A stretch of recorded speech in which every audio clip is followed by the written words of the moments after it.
Welcome back to Watching the Throne on the Late Night Chat Network, episode 45.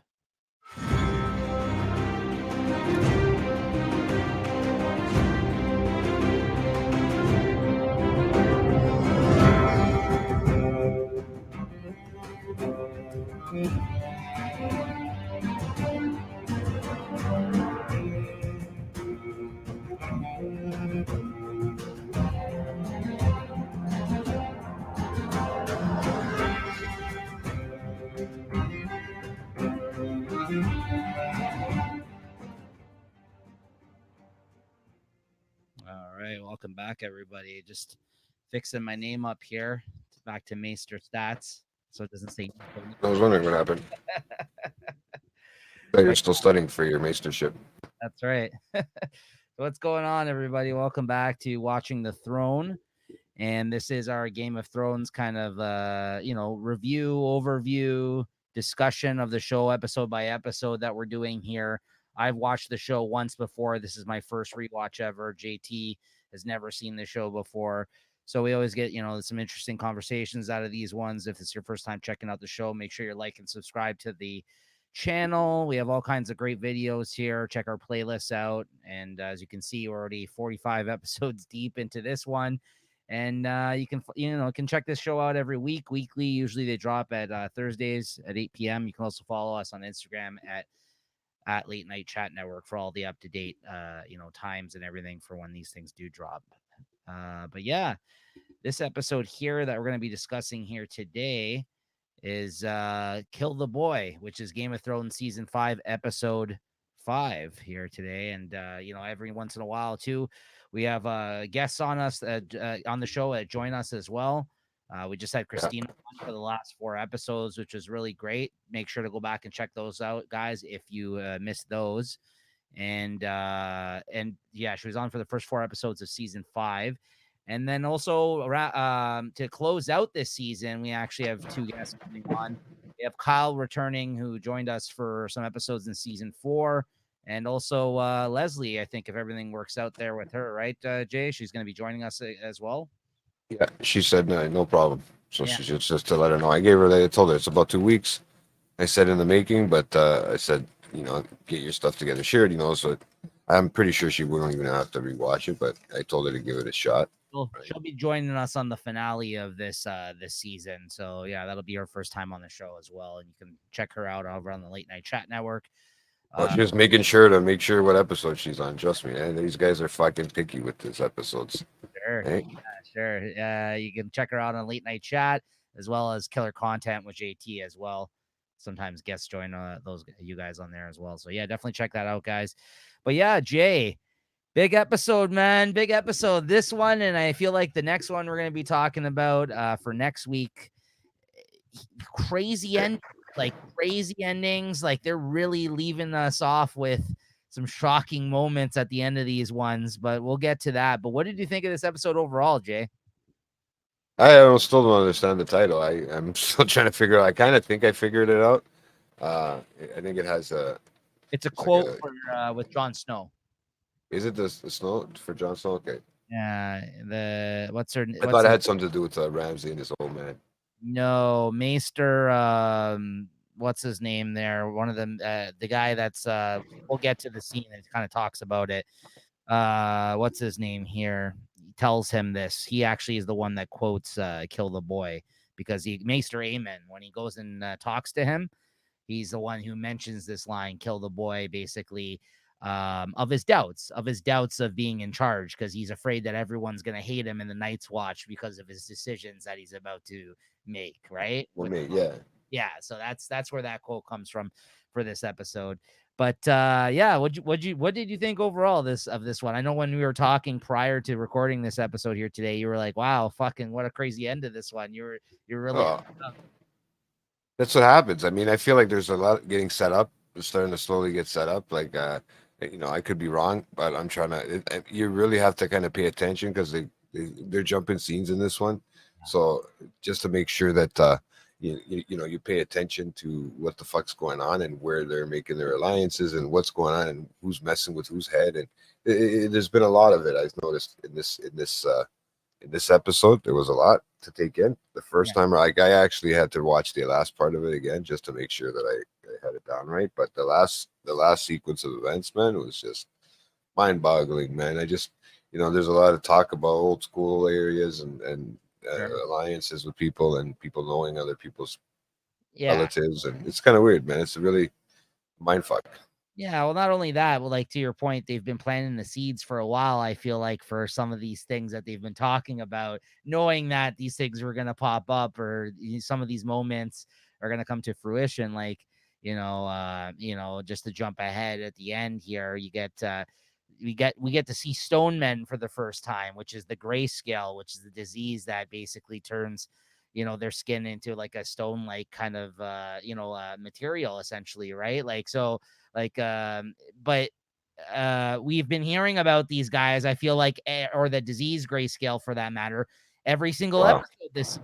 They've been slightly mentioning it, right? They've been kind of mentioning it here and there. They show the daughter of Bolton there, not Bolton, Uh, fucking Baratheon. They've been showing Brathian, yeah, I was gonna say Stannis. his daughter more with the Yeah. grayscale. They've been talking about the grayscale. They've been mentioning the fucking stone men. There's been a lot of talk about it, right? Like very, very subtly in like these episodes, right? But then it comes to it actually, you actually see finally what they've been talking about at the end of this one, right? So yeah, some crazy stuff happening. And to your point, also they're focusing on less people, it seems like, in this season. Like there's a lot more longer scenes dedicated to certain characters and building up certain storylines. Like I mentioned to Christina, I feel like a couple episodes ago, we've yet to see Bran in this season at all. At Yeah. all. Like, I feel like we were 5 episodes in, and if I'm not mistaken, I don't think we see him in the 6th episode either, that we're gonna be talking about next week.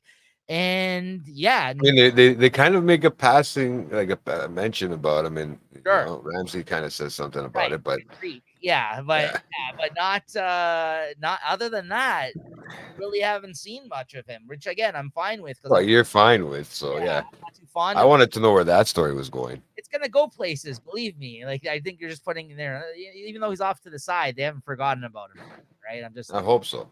yeah. So, anyways, let's get into it because there's a lot to cover here. And Again, something I didn't realize, unfortunately, in time for this recording is without a guest, we forgot to bring the quotes back. Me and I Jay, was like, just looked for them. I was like, where's the quotes? Like, we asked out some quotes. Okay, so I think me and Jay are also going to be doing episodes 7 and 8 together as well, guys. So make sure to check those out before our guests for 9 and 10. So stay tuned for some quotes, some quotables from me and Jay, because we enjoyed acting out some scenes in the last time that we were together. It was maybe with this short notice too, if we can, I can see if I can get somebody.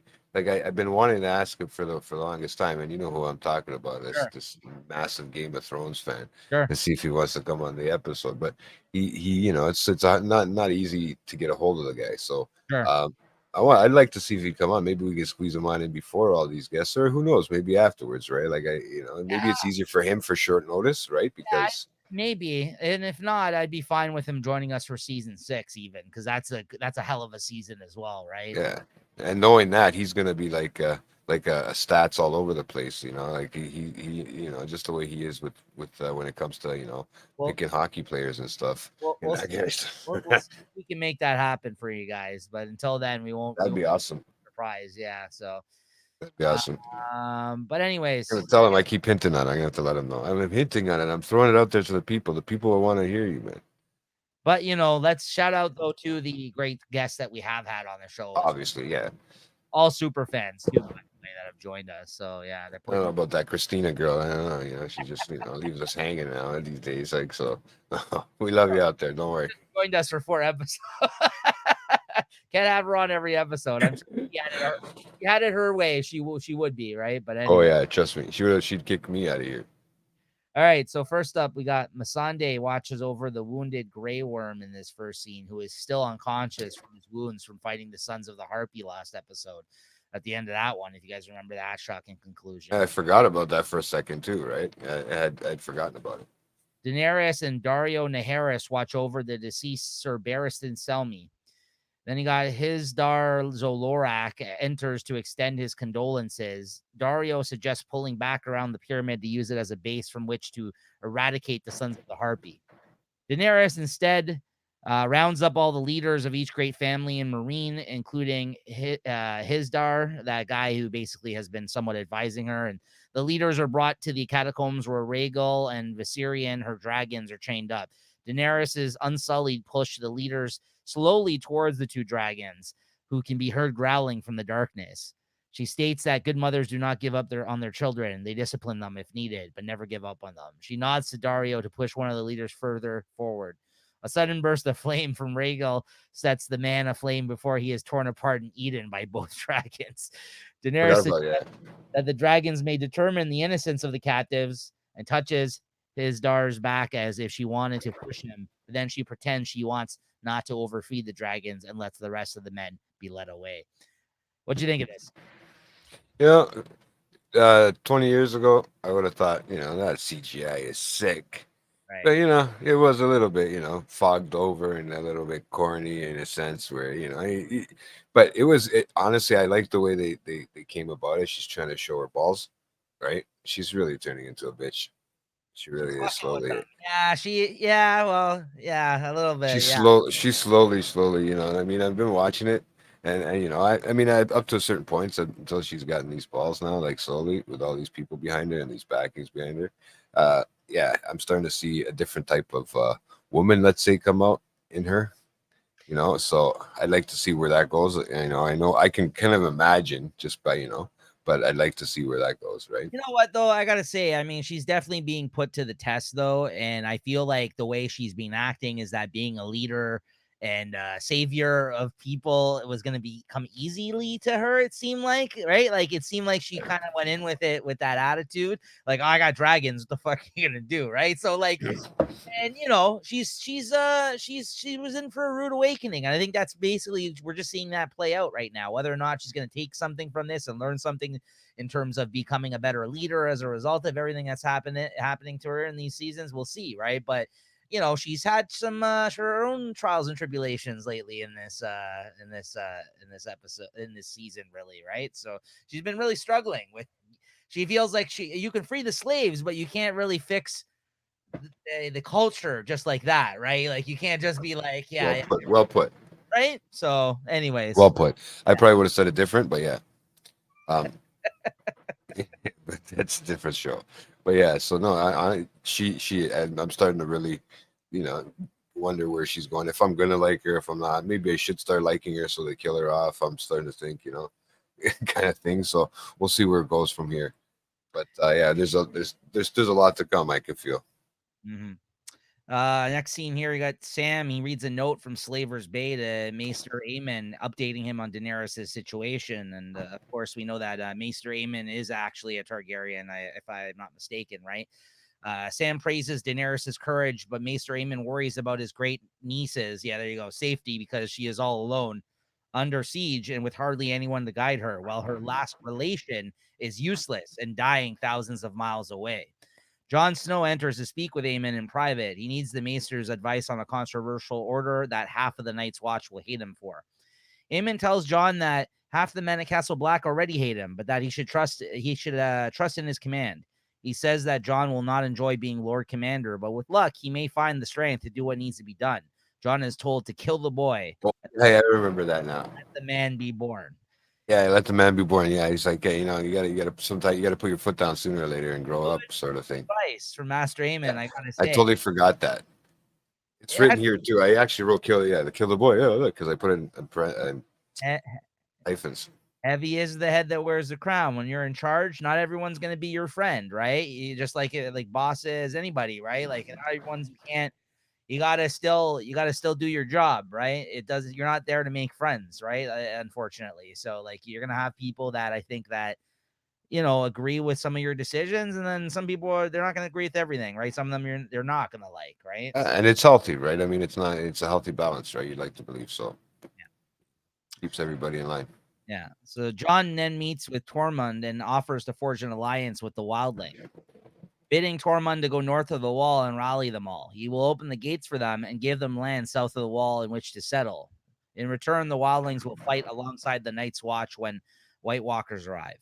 Tormund is initially reluctant, and to convince him, Jon unlocks his chains, freeing him. Tormund relents and reveals that most of the wildlings are up at Hardhome. Jon offers him horses and men to bring the wildlings back. He tells him that they'll need ships to bring his people back, which Jon says he'll borrow from Stannis. Tormund's final condition is that Jon accompany him as a guarantee that the wildlings will not fall prey to any traps set by the Night's Watch. What do you think of his proposition here? Surprised? Well, I'm kind of surprised, yeah, but I knew something had to come along the lines because of Jon needing a backing and stuff like that, and just to figure out what's going on. So, I didn't know they had such a I didn't know they can get along too either like that. You know what I mean? They've been showing a lot of yeah. What do you call that? Animosity towards each other, right? Sure. Well, Tormund and him got along when he was pretending that he was with them, the wildlings, right? So they do have a prior relationship. Yeah. They used to joke around with each other and be friends during that period of time, despite him not trusting him 100%. But obviously things have changed. Their leader is now dead. And I think Stannis is the one, obviously, that kind of suggested this to him to basically say, like, find somebody else to lead them if because we need them, kind of thing. You know what I mean? Yeah. So, like, yeah. He kind of put it through Tormund's head in this scene. He's like, listen, I don't fucking care. You can go off for all I care, but he's like, we're not going to win this, either one of us, without each other. Like, you know what I mean? He says, like, the White Walkers are coming. You guys know this. We need each other right now. Like, he basically said, I'm ready to put this aside if you are. You know what I mean? But he still doesn't want, Tormund, I don't think, he's still not willing to bow for him or anything. I mean, we're yet to see that if he'll ever do that or whatever, right? I mean, I'm yet to know. You aren't, right? But I mean, I won't kneel. Yeah. So I mean, the respect is still going to really be hard to come by now, right? Sure. Still, I think so. I mean, you still, what's that line? You're the enemy of my enemy is my friend, I guess. Yeah. Right. So I'm seeing that whole scenario play out here. I mean, this is politics in its early fucking stages, really, when you think about it, right? Right. So, pretty cool. The men of the Night's Watch do not take the news of the alliance well, obviously. Obviously. Citing the countless innocent lives lost due to the wildlings. Even Jon's friend, Ed, rejects his decision, stating that the wildlings killed their friends, Gren and Pip. Nevertheless, Jon decides to go ahead with his plan, insisting that if they abandon the wildlings at Hardhome, the White Walkers will exterminate them all and then raise their corpses as more whites to swell their ranks, basically undead. So I mean, is that the line where Stannis kind of corrects him when he's doing that, when he says the wrong word because they're speaking in front of the council, and there was a word that was used less instead of fewer, and Stannis corrected it, and then the buddy beside him there, Davos, asked him what he meant, like what he just said. He goes, nothing, like just to mean that he was smarter than them, like book when it comes to reading, when it comes to using the proper words, right? Is that the scene where he does that? Yeah. Yeah, it's when they're talking with the council wants to bring the wildlings, right? Right. Through the gates, right? But people don't like it. It's everybody's obviously a little pissed off, right? He said it in there's that little speech in between it. Yeah. Right. I thought it was kind of cool because it was something that, people pick out with me or something, or if I say the wrong word or whatever. And I was like, how did I catch that when? And then, when I heard Stannis kind of say it, it was kind of like a little, I don't know. How do I give the homage to the director, whoever added that little edit in? Like that was probably filmed. You did it right there. The homage isn't isn't the right word for it. You're gonna give whatever, man. You're gonna give the credit to the director on that one. Is what I think you felt like you wanted to say. Yeah. Is basically them basically doing their version of something in respect to like something else. You know what I mean? Like. Okay, sorry. All right, wrong word. But yeah, you get what I'm saying though, right? Like I didn't.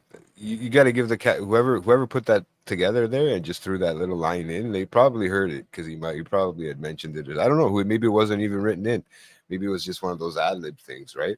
But I just thought it was cool how he caught him and he kind of corrected his wording, like you guys do to me, Actually, I think I just fucked up the definition. Actually, I think you're right because homage. I think it is homage, right? You pay respects. pay respects. Yeah. Well, that's what I said. I did say it was out of respect to somebody Yeah. else, but yeah. So, but I also think it's doing something. It is doing something to show that, like, you know what I mean? Like you, that somebody else did something and you're basically doing it in return to show respect out of them. Yeah. So, no, okay. I wasn't off. I just was using it in different terms that you, Different terms. Yeah. I think it's with the known nouns and, different ways of using that word in a sentence, right? yeah, exactly. So, okay. We don't want to get into algebra here, guys. Algebra. Is it algebra? Not math. Moving on. Moving on. Brienne of Tarth and Podrick Payne in this scene, still pursuing Sansa Stark, arrive at an inn near Winterfell. Fuck. Podrick suggests that Sansa may be better off at Winterfell now that she is far away from the Lannisters, but Brienne believes that Sansa will not be safe around the people who murdered her mother and her brother, the Boltons. Their conversation is interrupted by a servant. Correctly assuming that he is still loyal to the Starks, Brienne tells of her allegiance to Catelyn and convinces the servant to get a message through to Sansa. Her presence still being something of a secret, the old servant seems to gain strength from the idea of a surviving Stark in his midst.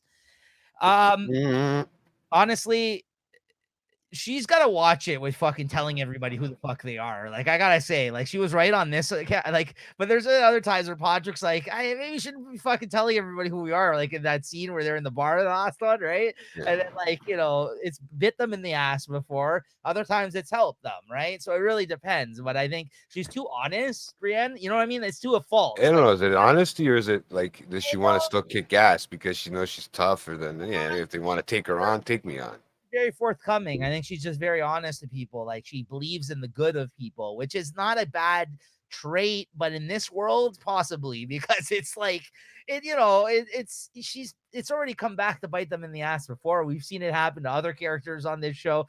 It was like that time with her and Jamie where they come across that guy on the road and like she tells him all this shit and then he goes and rats them out, right? So like, and then they get attacked. So I don't know. I just feel like she's very forthcoming with her information. Like she takes chances with who she's revealing who she is and what they're there for to other folks. I don't know. So she's too honest. They're gonna kill her soon. I'm not saying She's not meant for the right world. That's what that's what I'm taking from that. She's like, it reminds me of the Stark. Listen, I really hope that's not the case, despite me knowing the answer to that, because I love this character. So I hope that's not that. Despite me knowing the answer. No, I get what you're saying. I know. I still can't. I can't read it off your face. Don't worry, bro. I'm just throwing it out there, right? Yeah. I try to be good. Yeah. I'm trying to see if I can get you to bend. Yeah.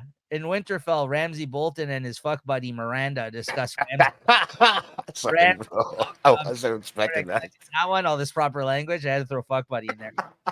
They're discussing Ramsay's upcoming marriage to Sansa. Miranda admits her jealousy of Sansa, especially since Ramsay had proposed to marry Miranda back when he was a bastard. Ramsay disregards Miranda's insecurities, causing her to proclaim that perhaps she will marry too. Ramsay is angered and violently tells her that she is his and she is not going anywhere. Further, she is starting to bore him with her jealousy, and she knows what he does to people who bore him. Hearing this, Miranda swears never to bore him again, because she's going to torture the shit out of her because he's a masochist, right? So, like, this guy is kind of crazy, eh? This guy is a little sick puppy, man. Yeah, this guy's a piece of shit. I mean, I'm not gonna say he's a piece of shit. I'm just saying he's a sick person, but I don't know if I like the character. I mean, I'm liking the character and not liking the, it's one of those love to hate relationships. Okay, who do you hate more, him or Joffrey? I think I hate Joffrey more only because he's a little dweeb, like he would be my little brother or something like that. And Ramsay, I think I can get along with him on a personal basis. That's the scary part, bro. That's what I've been thinking. If I had to pick, I would probably say Joffrey as well. And that's, again, I feel like knowing the events of the next episode, which are fucked up as well. But I would have to go with I'd have to go with Joffrey still, that I hate him more. But this guy's up there. He's a sick fuck, this guy, right? Oh, well, I mean, I can see myself, sitting back smoking a joint with the guy like that. That's what I mean. Like, I can see the doing that with Joffrey, man. If you want to see this actor's range, I've mentioned it before. He was on I think it's called, brother, no, he was on an English show that was them with superpowers. It was a BBC show, I think. I think it was called The Misfits. Yeah, there is one Misfits. Yeah. So I think it had like 3 or 4 seasons. He's on the first couple of seasons, and then he left the show. And I don't think it was as good after that. But he was on the show. When he was on the show, it was really fucking good and completely different character on their show. On that show, this character, he's really interesting on that. This actor, I don't know his name, but yeah, very good. Yeah, I gotta check him out. He looks like a could be like a Joaquin Phoenix brother or whatever. Like not one of those. The fuck's he look like? He looks like the brother to somebody that I can't remember his name off the top of my head. It'll come to me as I'm seeing pictures of him through this episode here. I'm looking at it. Meanwhile, Sansa's maid carries the message from Brienne to her, consoling Sansa that she still has allies in the north. The old woman tells her to light a candle in the highest window of the broken tower if she ever needs help. That was a little awkward. I didn't know where that came from. That came from the guy that Bran spoke to in the bar. The bar, eh? Or Bronn. It just happened. Sorry, in the servant. So basically, Bran, I just told you 2 scenes ago, she told Brienne that he's looking for Sansa, and she wanted a message delivered to Sansa. So the servant that is with Sansa here. Well, that was the message. Yeah, that's the message. She wants. Remember, they're looking from like afar, Brienne. Yeah. What's going on? So they're telling her if she ever has an issue to go light a candle, so then Brienne will come to her rescue. Essentially, that's why. Okay. Yeah, because no, I mean, it must have been while I was writing the paragraph down because I must have missed that it was part of the same thing. As Sansa wanders around the castle, inspecting this tower where Jaime pushed Bran out of the window, she is approached by Miranda. Putting on a friendly face, she talks to Sansa about her mother. She's naked, though. Yeah, she's giving her a bath, I think, in this scene, isn't she? Or is this the one where she gives her the bath? No, isn't this when Miranda's just looking out the window naked? To Reek, yeah. To help Sansa remember how things used to be, Miranda leads her down to the kennels where she finds Reek, formerly Theon Greyjoy, asleep in one of the cages. Bro, that was the fucking weirdest scene. Awoken by Sansa's arrival, he just shakes his head when Sansa calls him Theon. He warns her that she shouldn't be down here. Seeing Reek in such a pitiful condition, Sansa angrily storms away. Very stupid of Sansa to follow her down that, like, into the kennels. Like, I thought that was really dumb of her. Like, she seems to be really smart and getting it together. Yeah. And, like, aware of, like, the dangers that are around her in this situation, but yet she follows this fucking girl down. But, you know, into a dungeon, let alone dungeon barking dogs and shit out there. You know what I mean? I mean, and she's even fucked with her too about how, like, she knows that she's, like, interested in Ramsay, right? And she fucks with her like that as well, right? So, yeah, she's a little bitch. Yeah, I mean, I don't mind her either. Not here. She doesn't fuck with her here. No. Does later on, I think, in the next episode. But yeah, anyways. Yeah, that's why I kind of just stopped that. But yeah, no, it's so true. It's like I don't know, is it that she's trying to show her bravery or something, like her mother or something like that? Stupid, but like, yeah, I mean, the fact that she's seen fucking Reek in all his glory there, that really, I guess, fucked with her a little bit too. Like, the fuck's going on with Theon? As Reek helps Ramsay get ready for dinner, he confesses that earlier that day Sansa saw him in his cage. Ramsay, for his own amusement, makes it seem as though he's going to punish Reek severely for not telling him earlier and without being asked, but then simply forgives him. Mind games with this guy, right? Fucking what's it called? The Stockholm syndrome type shit. Yeah, I got nervous too when he got and told him to get down on his knees. Right, I was like, "What's he gonna make him do now?" Like, these guys made him pay. It's made him pitiful enough. I honestly didn't realize it was just to be like, I forgive you, you know. But it's just it's just to fuck with them, right? Like, they think something's gonna happen, and then he's more damaged as a result, right? It's all mind game shit, right? So, yeah, big time, man. It's neat and fucked up at the same time. At dinner, Ramsay is initially well behaved, toasting his wedding to Sansa, but is soon back to his old ways as he forces Reek to apologize to Sansa for murdering her brothers, Bran and Rickon, which of course we know isn't true, but that was the lie that they were trying to sell back when, well, at least he tried to sell back when he took over Winterfell, right? What's his name there? Theon. Ramsay or Theon. Yeah, with much difficulty, Reek finally mutters an apology. Ramsay then suggests that Reek be the one to give Sansa away at the wedding, since he's the closest thing she has to Kid now. And Roose Bolton distractedly accepts the suggestion. Seeing that Ramsay is getting complacent, however, Roose has his new wife, Walda, announce that she is pregnant with a boy. Ramsay is clearly distressed by the news. Dude, this is the best scene. Yeah, which in turn delights Sansa. The way and there's a great line in this scene too, when that woman comes in to the like to sit down with them, like the wife, and she's like, "Oh yeah, this must be so strange for you here in this strange land with all these people." And she like puts the cup down like sternly, right? And she's just like, and she moves it away. She's like, "This is my home." It's like, you guys are the strangers. Like, I know everyone here. It's like, this is my home. Like, who the fuck are you to tell me like otherwise? Like, she's so mad at her. Like, she tries to like make a little remark about it, but you could tell how pissed she is in this scene. Like, she's just like, "You're the fucking strangers." Yeah. Like, oh Winterfell's their home, yeah. yeah, this is I they know me here. Like, like like it's just ridiculous. Like the nerve of someone to be so ignorant to the fact that this is where she was, like, you know what I mean? Like, previous to all this, and just to say that, like, "Oh yeah, this must be so strange for you." Yeah, it's strange because you guys are ruling now, and my family is all dead. You know what I mean? Right? Like, that was fucking crazy. But like the fact that he got so pissed in this scene and Sansa was like snickering about it, under her breath, was great too. Yeah. Oh man. Uh, where you got? What you got? So this is after dinner now. Ramsay expresses his distress at the possibility of the unborn child jeopardizing his claim on the North. Roose reprimands Did you? for disgracing himself at dinner, but seemingly dismisses his concern. He then This shares. was how he asked. He asked, "How was it done?" Right? Oh, It's coming up with his dad. How was it done? Like, how could you? Like, basically, he asked how he found it. well, yeah, he's like, I'm sure you understand the basically what having sex is, like, essentially. He says, "Yeah, Yeah, I'm sure you're aware of how it's done." Like, but then he says, "But how did you find it?" Is meaning. I think he was I making a crack at her. Yeah, the size of her, right? Already. know, of course. And I thought, oh my God, these guys took some risks, with some of these comments on this show, that for sure. If you recall, this wife was basically foisted onto him because he helped Buddy there at the Red Wedding, right? The guy who killed the Frey Right, guy. yeah.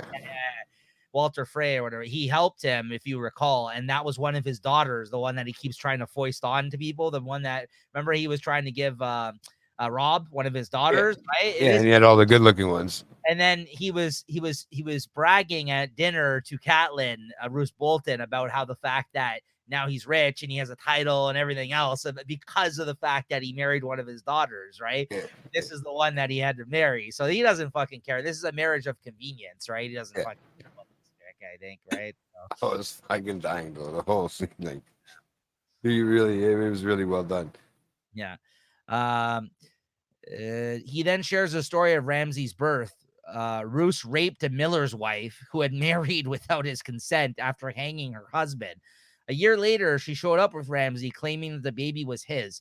Roose nearly had her whipped and the baby drowned, but then Roose laid eyes upon Ramsay. He was convinced that he was his son and decided to keep him. He then reveals to Ramsay that Stannis has an army at Castle Black.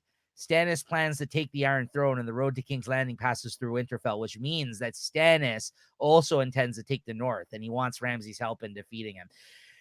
I love these guys that like they keep like telling you these horrible fucking stories about that, like, you know what I mean? Like, what, you're my son, so what does that matter? Like, yeah, I raped some woman, and that's why Over her husband's dead body, really, basically. it And was then like then he alludes, but he alludes like to it not being him, like it might not be his kid because it was like nice. a year later, right? He alludes to that whole thing. Does. He does, but then he just decides that is his, and then he fucking takes him under his wing as his son. But I just love how these guys throw that in their face, like it's like, "Oh yeah, I'm such a good guy, and this is the reason why you're my son." It's just like Tywin when he was saying this shit to Tyrion, right? Like, he's like, "Oh, I could have killed you, but you're my son," or whatever. Well, see, I would have had more respect for my dad if he said that to me than if he just said, "Oh, you're my son." Like I would have more respect. I could have killed you, but I chose not to. If he would tell me that now, I'd probably have a little bit more respect for him, or right. scared of him at least, right?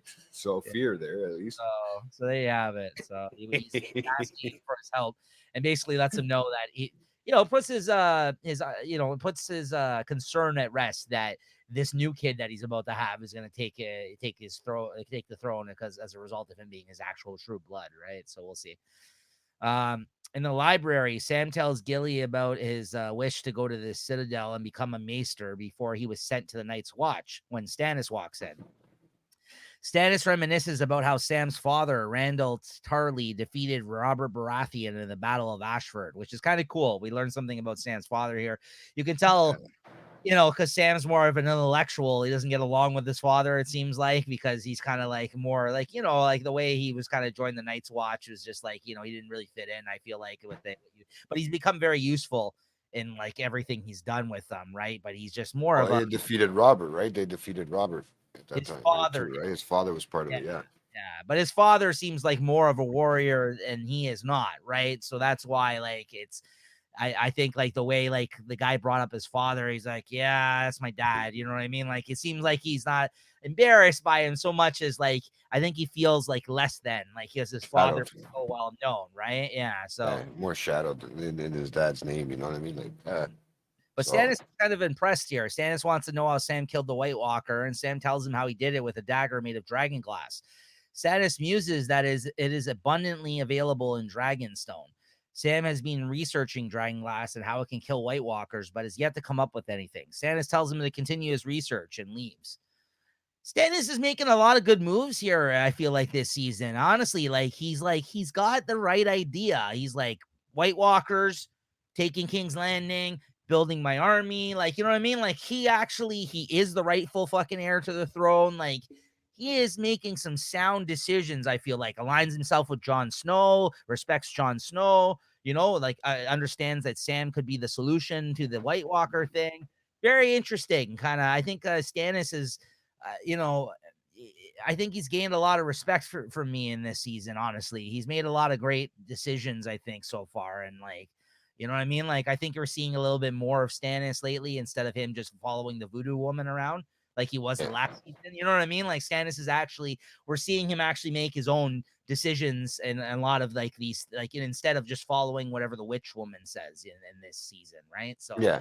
He's actually, I don't know if that's because he, with that the power of her, he's feeling like he's got more of a, decision making authority and sort of power, right? He's still following her advice, but like I think also like I think we're starting to see what Davos respects about him. You know what I mean? You know how like Davos it thinks he's truly a great man, and despite his like flaws and his decision to like with the voodoo shit.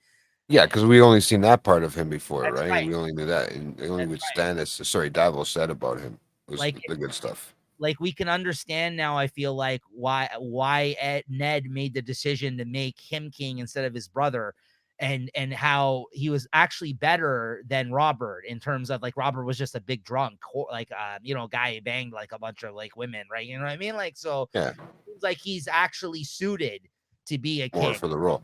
Yeah, he Yeah. was more like he was like the what do they call that? The loner or whatever with the body parts. What they call that? With the fucking when it's like when you're the second born to the throne, you're like the loner for like body parts if they need you, like Oh, the yeah, yeah. younger brother. Yeah, yeah. So in the library, that part I just said. Later, Stannis tells Davos that they will march toward Winterfell the next morning. Davos suggests waiting until Jon returns with the wildlings, but Stannis decides against it as any delay improves the Boltons' chances. He also wants to take Selyse and Shireen with them, as he does not think they will be safe at the wall, surrounded by criminals. Mm. His wife and daughter. The next morning, Stannis' army, with Stannis and Melisandre at its head, starts its journey to Winterfell. So yeah, we're about to see some shit go down here, man, with the battle for Winterfell if the North is about to go down. It didn't happen with Rob so much, but it's about to go. I mean, it did, but not to this degree. I mean, I think we're gonna see someone victorious out of these two here, right? So, Well, yeah, it looks like it's going to be a big thing, right? yeah. Grey Worm wakes up later with Missandei sitting beside him. He asks if Barristan and Selmy survived the attack by the Sons of the Harpy, but Missandei shakes her head. Grey Worm thinks he has failed Sir Barristan, his men, and Daenerys, a claim Missandei denies. She tells him that he wouldn't be ashamed for being wounded given that he was ambushed and outnumbered, but Grey Worm says he is ashamed that he was afraid when he was stabbed, basically of dying. Missandei says that everyone fears death. However, Grey Worm says it isn't death he fears, it is the thought of never getting to see Missandei again that terrified him. And she He's in love. touched by this and kisses him. Yeah, they Yeah. got a little love thing going on, these two, right? So I kind of seen that coming, right? I mean, they were staring at each other naked, like, so it's been building. It's been building. Yeah. it's been building for sure. Daenerys asked Missandei whether she should reopen the fighting pits. Missandei only says that she has seen Daenerys listening to her counselors when her own experience was lacking and ignoring them when she thought they were wrong. Daenerys visits the imprisoned Hizdahr, who begs for his life. She tells them she has decided to reopen the fighting pits, but only for free men. She also says that she will marry the head of an ancient family of Meereen to forge a bond with the people of the city, which was a weird move, I feel like, on her part, and that she luckily has one of them on his knees already. She leaves a very confused Hizdahr to ponder that he will live and that he will soon be Meereen's prince consort. What do you think of this decision? So is he? Does that mean he's gonna? Who's he gonna end up marrying? Is it? She said, not him. She said she would marry the head of a family. So he is a head, but it didn't say I'm marrying you. But Yeah, because that's what I mean. She kind of left it open. Like I was like, who the fuck is she gonna marry then? Is she gonna marry him?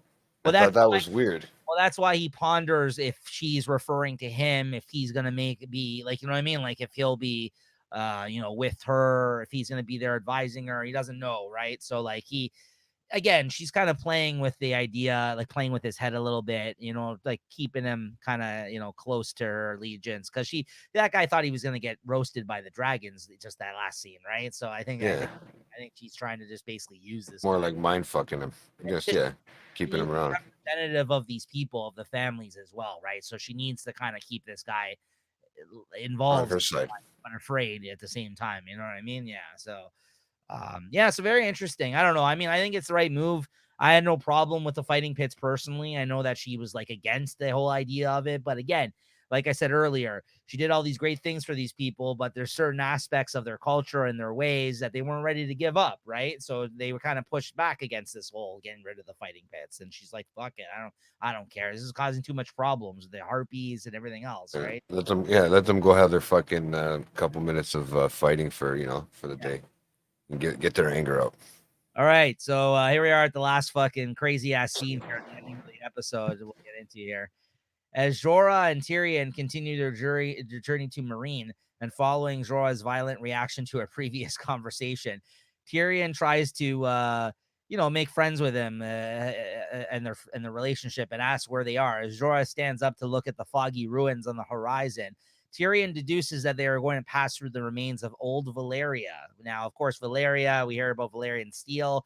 We see the Valyrians in House of the Dragon, but this is what all that's left of this area, it seems like, in this time, right? Obviously, House of Dragon came before the events of this show. So very interesting. We're seeing all the ruins area, right? So this is it, right? This is it. This is the rooms here. Yeah. Now, crazy, man. See those buildings in their full glory if you watch House of the Dragon, right? Way better graphics. That's what I was trying to picture. It is, yeah. So that's the Valyrians. I think I remember this up here at the top, House of Dragons, if I'm not mistaken. But yeah, the rest of it was just more like a blur to me. Like it was like, okay, I know they're talking about it, but this doesn't look like the same place. It's a shorter route. Yeah, it's a shorter route to Meereen, and one which pirates will avoid because of Valyria's reputation. Tyrion is apprehensive, but still excited to see the ruins of what was once the greatest civilization in the world. And yeah, there's a quote, basically that he says here to Jorah. Couple. Well, yeah. Do you have them? Go ahead. Do you have them? I have one. Long sullen. What does he say? Long sullen silence and an occasional punch in the face. The Mormon way, right? Yeah, it's that one when he's trying to get his attention, and then he's got another one where he goes, "I'm a person who drinks." Yes. A person who drinks needs to keep drinking, otherwise they're not. That's right. Because he asked, they're not a person who drinks, obviously. We seen at the end of the last episode that once he figures out his whole plan, he knocks him out. And then when he gets back up, he basically says, "You have any wine on this boat?" And he's like, "No wine." Yeah, because Jorah is always just like, "No wine." No. Yeah, shut up or whatever. Eh? And so like he basically says no wine to him. He's like, I need, but he's like, you don't understand. I drink. I need to drink, right? Like it's Well, not. it was crazy if you think about it. Yeah, he isn't. Yeah, obviously, he drank that whole ride in the box, right? Which was nuts. Sorry, all the way, and he's been drinking for the whole that series so far, and this is like the longest period that we've seen him go. This is like sober Tyrion, and it's starting to get on edge to him. He's starting to get on edge. Yeah, exactly. Like if they knew anything about this back then, Addiction. he's going through withdrawals Oh, essentially. for sure, bro. I'm surprised he didn't start busting into a seizure there or something. So, but again, the other thing that he mentioned here, I don't know the exact quote, but he does say when they mention that, he's like, this used to be the greatest civilization or whatever. He's like, and now it's not. Like No, it's not. Yeah, straight up. Because they're just looking around and he's like amazed by it. He's like, wow, this is Valeria. Eh? Like he knows where he is, but I don't feel like he's ever seen it before. And he's just like, wow, like because he knows of Valeria, he knows all the stories about how important Valeria was, and then he's just like, yeah, no, it's not this anymore, right? So, But yeah, they start reciting like an old Valerian. It's like a folk right. tale or something or a song. They Yeah, both know the and words. Yeah. that was kind of cool. But when he even said the Doomstone rules Valyria, that was another line that kind of reminded me. It's like Yeah. it's okay. Something happened along those lines from House of Dragon to now, man. We have no So fucking idea. as they catch glimpses of domes, towers, and aqueducts, Tyrion recites a poem about the doom of Valeria, with Jorah joining in at the end. Suddenly, through the fog, they see Drogon fly into view. Although he had been hearing about the dragons for some time, Tyrion is still utterly gobsmacked to see one in person, basically shocked because he's actually never seen one before, right? This is the first time. Jorah is struck silent too, as Drogon is even bigger and more majestic than when he left.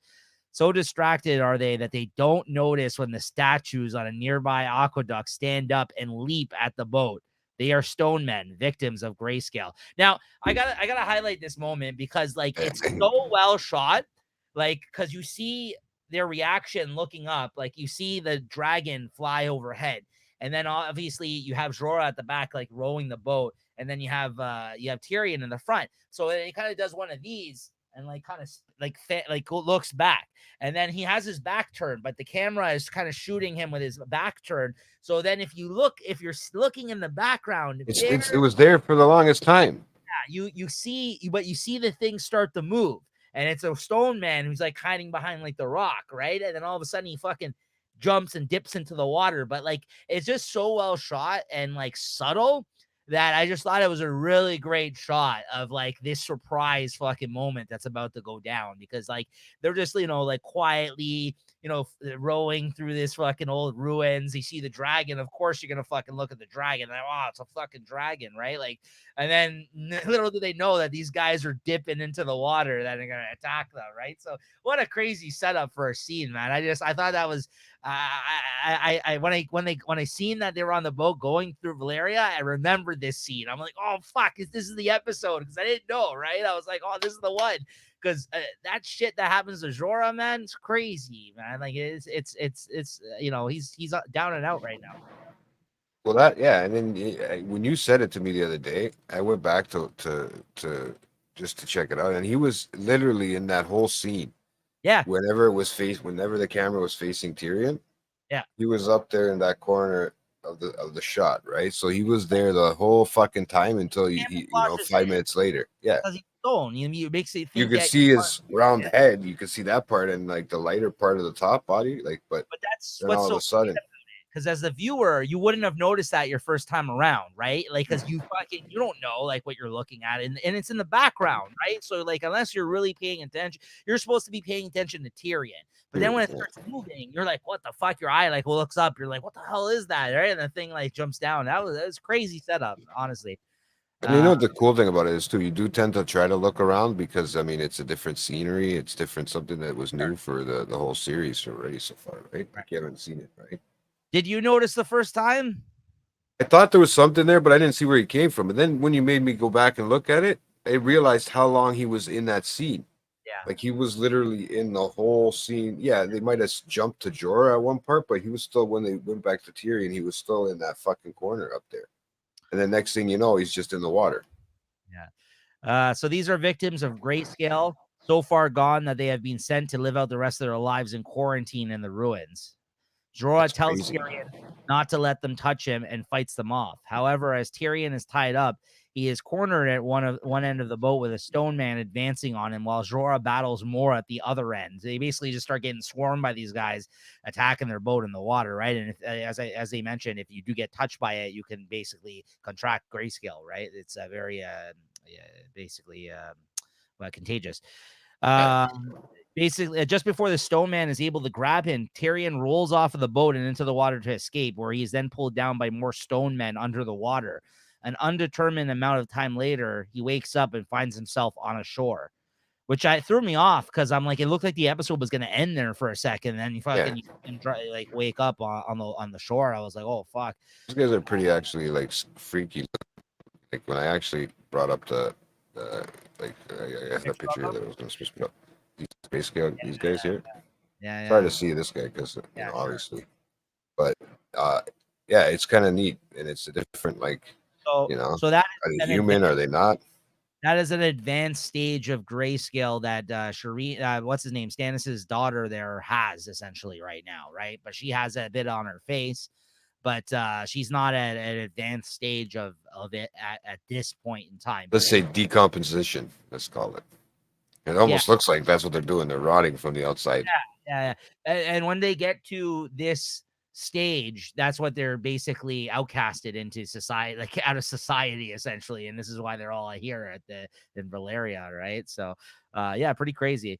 He's dragged out of the water by Jorah. After confirming to each other that they had not been touched by the stone men, Jorah tells Tyrion that he hopes to find a fishing village and get a boat soon. Otherwise, they'll have to walk all the way around Slaver's Bay to eventually reach Meereen. Tyrion seems up for it, and Jorah goes to look for firewood so they can make camp. However, once out of Tyrion's view, he pulls like that old trick, like from The Walking Dead or one of these, these fucking zombie movies. He pulls back his sleeve to inspect the cracked skin on his wrist, confirming that he had been infected with grayscale during the fight with the stone men. He looks at Tyrion and then glances in the direction of Meereen, knowing that even if he dies, he needs to get Tyrion to Daenerys. And that's the end of this episode. What a crazy end. He contracted grayscale, Jorah. He doesn't know if this plan of his is going to work. He's trying to survive to bring fucking Tyrion to Daenerys, basically to fall back in favor with her. Like this is one of the best ends to an episode I feel like we've talked about, even though we've had more shocking episodes. Just a great scene, like great action scene to end off on. And then also, like I said, the reveal of him actually contracting the grayscale, because we had some time that we didn't see what happened to him when Tyrion got knocked out, right? So yeah, it was really like that last little bit of it too. If you feel like there was more words said in those last few scenes with just Tyrion, like you knew that this guy has to throw in his work sooner or later. He's probably getting paid big bucks by now. It's season 5, so he's got to get his work in. They can't just use him for a line or two in an episode anymore. He's one of the main characters, right? So look up how many awards he won. Tyrion won a bunch of the actor. Well, I don't want to look it up because I'm afraid of stuff that it's going to give. But you can tell me. You can tell me how many awards he's won. I don't know the exact amount. Let me check. Peter Dinklage has won a few awards for this show, though. The actor. I'm pretty much everything probably he's won is probably for this show, right? I would think. Yes, it is. Yeah, he's a good actor. And I mean, he might be getting even better as he's getting older. But we don't. This is how now I can see he probably got typecasted too. Not only as you don't get typecasted obviously as a little person, but you do obviously get typecasted as a little person when you're playing in a fucking dragon movie. So here we go. He has won. Probably like 20, right? He won a Primetime Emmy Award. He won an Emmy for Outstanding Supporting Actor in a Drama Series in 2015, 2018, and 2019.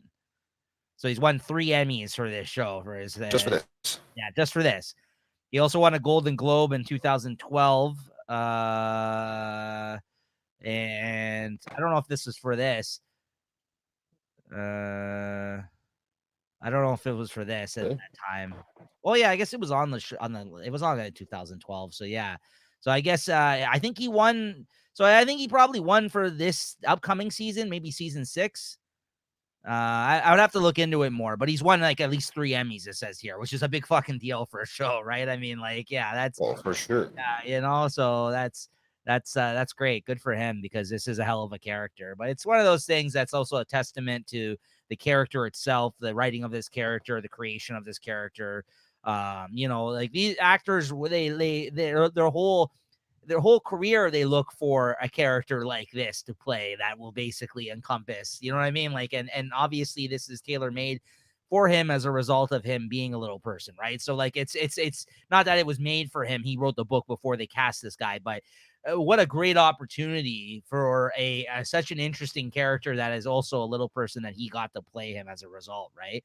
So very cool, very, very fucking cool for him that he got to do that, because I guarantee you, if you look back in the records, I bet you there's not one other little person that's probably won an award for acting in anything like that. You know what I mean? Like, I doubt it. I very much doubt it, because I think, like, what other characters like this do you really know that have gotten the respect, like a little people characters, right? Yeah, exactly. Nobody. I don't think anybody besides fucking like. I don't even think the Johnstons got it for that reality show they had. I think because they all ended up divorced. I don't know about that. I don't know what that show is, but yes. That's just one of those. It was a Little People Big World. Remember? Oh yeah. But no, I doubt it. No, it's just that's the only other show I can relate to, like, that has anybody that has more than one little person in it. I mean, I've never seen an actual TV show. Yeah. Well, there you have it, guys. That's this episode, Kill the Boy. A great episode. Great way to end it. And our next episode 6, what me and Jay will be on talking about next week, is called Unbowed, Unbent, Unbroken. That's episode 6, the next one, which is another great one. So stay tuned for that, guys. We'll see you next week, as always, Thursdays at 8 p.m. watching The Throne. Make sure to check us out. Make sure you like and subscribe. And JT, thank you as always. And that's gonna do it for this one, guys. Yeah, that's a good time. And stay tuned. Like I said, more guests to come and all that good stuff. All right. Later, everyone.